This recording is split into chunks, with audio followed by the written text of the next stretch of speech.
hack number 6, marriage saver. Now, this isn't necessarily a cut the bill hack, it's a save money hack. And it's a really common one. You've probably already heard it, and hopefully you're already doing it. So you can just shut this video off and feel good about already doing something that's gonna help you.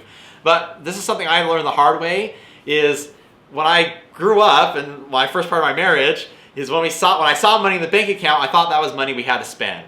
And so my wife and I would both spend it, and then we'd get to the end of the pay period and be like, oh, we have less money. So what we did is said, well, how can we save more money? And we heard about this idea where from your bank account or your paycheck, you just automatically deduct a certain percentage that goes to a separate bank account.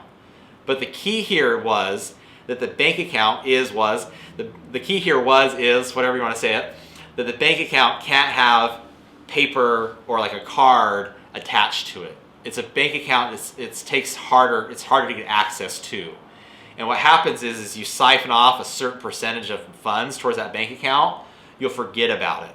And then you'll go back and be like, oh shoot, I have this extra savings, and it'll have grown over the years. It's really cool to see. And that's what my wife and I did. And like 9 months later, we went back in and it was like, oh my goodness, there's so much money we saved up. Now, I would encourage you to save at least 10-12% of your paycheck there. And just what'll happen is at first it'll be kind of tight, that money, but you'll get used to it, and then your savings account will grow. If you can't afford that much, I know you can afford at least 25 bucks. So set it up so $25 is automatically deducted from your bank account every month to a separate savings account so that you don't see it and you start to save.